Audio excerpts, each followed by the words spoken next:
Hey, Clayton, in Deuteronomy 22 and lots of other places, there are a mix of laws, some that seem to apply to us and others that don't. You've got things like protecting the poor and treating your neighbor fairly, alongside things like not wearing mixed fabric. How do we figure out which rules are timeless and which are just for ancient Israel? This is really the primary challenge when reading the law.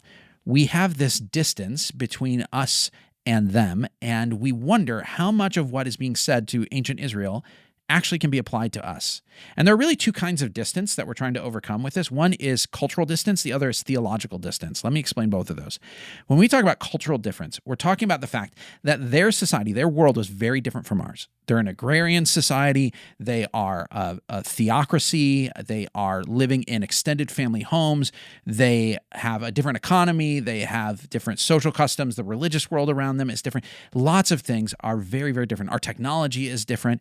And so when we read things that are in the law, it's a foreign world. And sometimes we don't even know what it's talking about. Like, what does this law actually require of someone? And that's usually the first task we need to figure out. Before we can ask, does this apply to me? We have to figure out, in what way would it have applied to them? How would they understand it? Because sometimes we read laws and they don't seem to apply to us in any way because we don't interact with that world. So, for example, in Deuteronomy 22, there's a law that says, if you see your fellow Israelites' donkey or ox fallen on the road, don't ignore it. Help the owner get it to its feet. And I look at that and I say, well, doesn't apply to me because no one I know owns an ox or a donkey, unless my weird neighbor suddenly gets a donkey and it's like, well, I guess I got to help him now.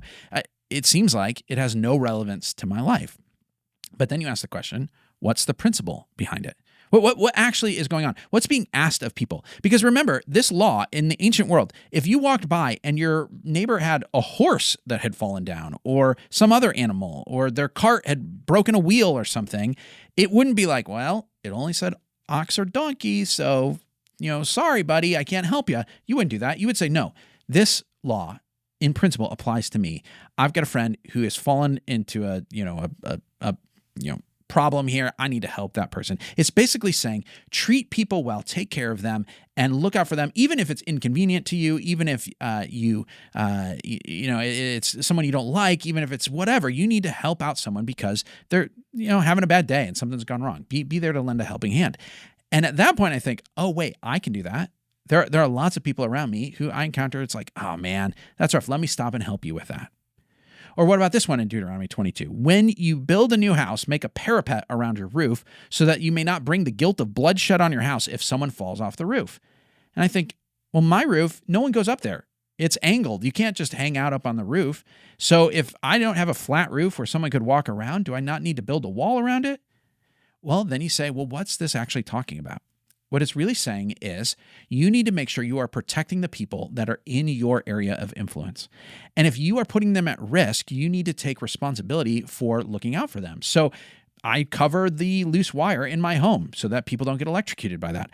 I make sure that the knives are not just sitting out so that someone get cut. I have insurance for my car so that if I injure someone in an accident, that I'm able to take care of them. I'm taking responsibility for my area to make sure I don't harm other people. Well, there's a cultural distance there, but the principle sure seems to make sense in my world as well as their world. Sometimes, though, there's cultural difference that actually makes it so that what they are doing, you don't have to do. So, for example, we talked about this on a previous Hey Clayton episode with Pastor Jim, tattoos. The cultural meaning in their day of getting tattoos is very different from the cultural meaning in our day. Theirs, it had a religious connotation, a spiritual connotation. In ours, it's a form of self-expression. So the principles are very different.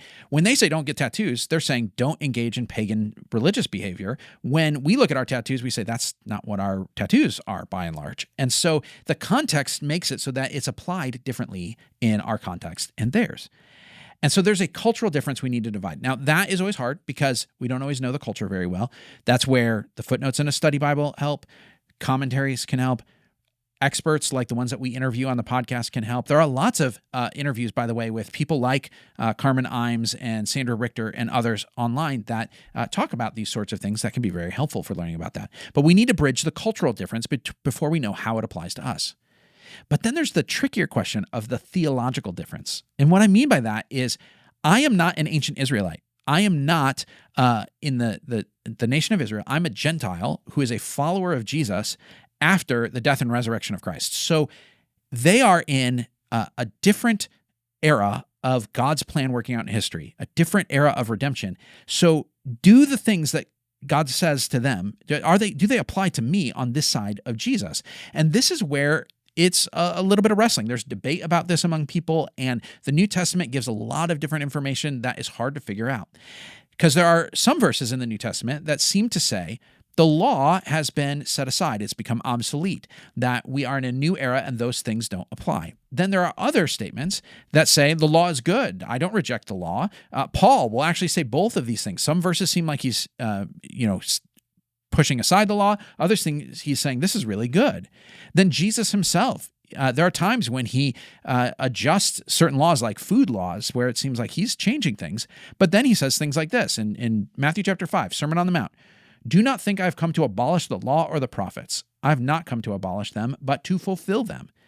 For truly I tell you, until heaven and earth disappear, not the smallest letter, not the least stroke of a pen, will by any means disappear from the law until everything is accomplished. Therefore, anyone who sets aside one of the least of these commands and teaches others accordingly will be called least in the kingdom of heaven. But whoever practices and teaches these commands will be called great in the kingdom of heaven. So what is it? What do we need to apply? Because Jesus seems to say it's all relevant, it all matters, but there are other things that seem to clearly have changed. Here's the way I think through it. I use the image of a prism. A prism, white light comes in one side and colored light comes out the other side. And the way it works is the white light gets bent inside the prism and it comes out. It's still the same light, but it comes out in a spectrum because it has been bent. Some of it has been bent more than other parts of it. And I think of Jesus like this. Jesus is the prism. Everything from the Old Testament, everything that's coming from before him goes through Jesus. And the only way it comes to me is through Jesus giving it to me. Because I'm not an ancient Israelite. I'm a Gentile follower of Jesus. But because Jesus is the King of Israel and Jesus is the Jewish Messiah, he brings everything from their history, their scriptures, and through him applies it in some way to his people. And so on this side, some of the things are very different from what was before, and other things aren't changed very much. Some of the light is bent more, and some of the light is bent less. And we need to learn on this side of Jesus, how does Jesus adjust this? Because it all comes through. It's not, none of it is left behind, but it doesn't all come through in the same way. And so people have looked at this, and over the years, they have tried to categorize what happens to certain types of laws in the Old Testament. How much do they change on this side of Jesus? And what they've done is they've kind of clumped them into three broad categories, each of which changes in a different way. And these categories, they are man-made categories. They're not in the Bible. There aren't ones that the Bible just says, well, here's what they are. And they are kind of fuzzy categories. There are things on the edges of them that don't fit perfectly in any of them, but they are broad ideas that might help you discern in what ways the laws might apply to you, okay? So some of the laws that come through are categorized as moral laws. Moral laws come through the prism, and the light doesn't bend very much. It comes out basically at the same angle that it went in on, and so it doesn't really change from that side to this side. It's things like do not murder. It applied then, it applies now. Things like do not lie. Things like honor your father and mother. Things like you shall have no other gods before me. These sorts of things come in the same. Love your neighbor as yourself. It really does not look dramatically different in the Old Testament and in the New Testament. Other laws, though, come in and they change pretty dramatically. These are what we might call the ceremonial laws. They're called ceremonial laws because they concern things related to the temple or the tabernacle. Things like sacrifices, priesthood, clean and unclean laws, these sorts of things that were all about the temple system that they had, the ceremonial system that they had in the Old Testament. Well, that whole system comes through Jesus, and the prism bends it very dramatically. It comes out on the other side, but it looks dramatically different. So the sacrifices come through and the laws about the sacrifice. And Jesus says, I am the final sacrifice for sin. And so the idea of sacrifice looks different on the other side. Instead of offering animals, we offer our thanks and praise to God. The idea of priesthood comes in, and Jesus says, I'm the ultimate high priest. But on the other side, we, as his people, are a royal priesthood. And so we worship and relate to God, but we don't go in the tabernacle, and we don't wear the outfits, and so on. Things like clean and unclean laws, they come in, but they're changed on the other side. So these things that are around the temple, the tabernacle, and the ceremonies sure seem to be most dramatically changed of all of the laws, because that system has changed with the death and and resurrection of Jesus. And then there's a category in between where they change more than the moral laws, but they don't change quite as dramatically as the ceremonial laws. These are what you might call civil laws. They're called that because they generally apply to the life of Israel as a nation and a people group. They're how do you govern society? So how do you handle a crime? Who judges that? How do court systems work? How do you care for the poor through your economic system? All those sorts of things that are the governing of the social life of Israel as a nation, because God's people are no longer one nation. We are a group of people scattered throughout many nations. We are the church that is in all sorts of different systems. When those laws come through, it's not that they no longer apply. It's that they can't apply in the same way. You can't institute them as sort of political law, as governmental law. They are principles that guide our thinking about different things. How do you care for the poor? Well, the laws concerning the poor, you will not implement in the way that they are, but they will guide the way you think about how God cares about the poor.